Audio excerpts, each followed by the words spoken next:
Time passed, and friendship began to grow into something tender. Henry and May talked longer after shifts, lingering in corners of the cafe long after the noise had faded. They laughed at things no one else seemed to catch. Tiny moments, small glances, shared thoughts. Henry admired her strength, her compassion, the quiet way she believed the world could still be kind. It was gentle, unhurried, but unmistakably real. Sarah noticed the friendship between them. She saw the shift, the softening in Henry's voice when May walked in, the way he leaned just a little closer, as if her presence steadied him. No one said a word, but the truth was there, settled between them like a fourth chair at the table. Sarah never confessed what she felt. She never tried to stop what she saw forming. Instead, she stepped back, slowly, silently. Her laughter became softer.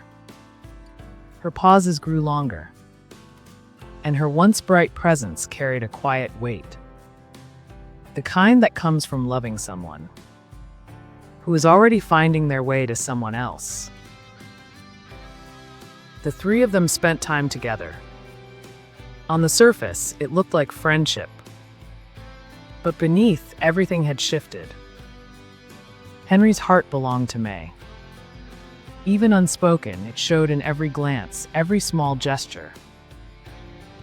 And Sarah, she knew, even if May didn't.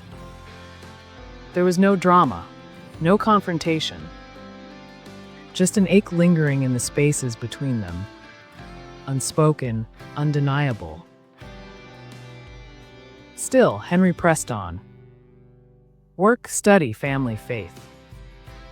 And now, this quiet hope that maybe, just maybe, he was allowed to feel something for himself again. Amid all the struggle, May had become a light.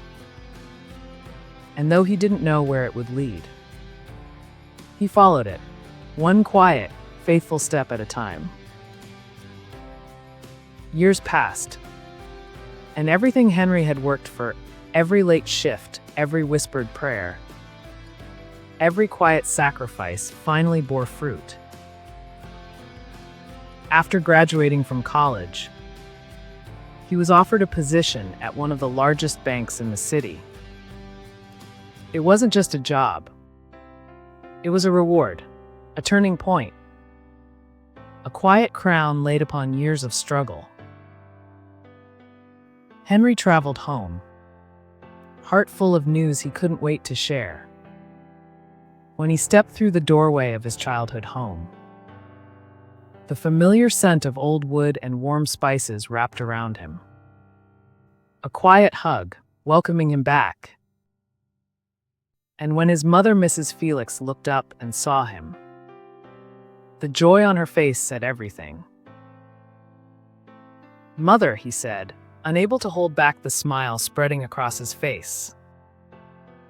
"I got a job, a real one, at one of the biggest banks in the city."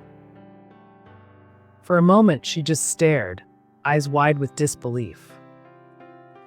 Then she pulled him into a tight embrace, her arms trembling with gratitude and joy.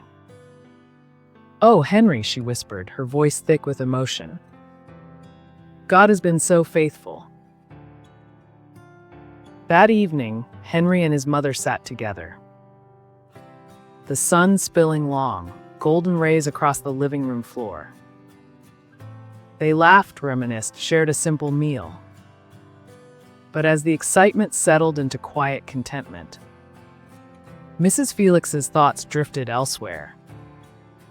Her son, her little boy, was a man now. Educated, employed, steady. And in a mother's heart, the next question came naturally. "Henry," she began, soft, almost teasing, "now that you have a good job, it's time to think about settling down. You should be looking for a wife." Henry chuckled. He had been expecting this. "That's not a problem, Mother," he replied, light-hearted but sincere. "I've already found someone in the city." The smile on her face faltered for just a moment. "In the city," she repeated, her tone shifting slightly. "When will you bring her home to meet me?" Henry paused, sensing the quiet concern beneath her words. "Soon, Mother. I promise, next time I come home." She nodded, but her expression didn't fully soften. Mrs. Felix had always imagined her son marrying someone from their hometown. Someone whose family she knew, whose values she could trust. The city felt far, unfamiliar, unseen. As the evening wore on, Henry's joy remained. But now a quiet thought lingered at the edge of his mind. How would his family receive May?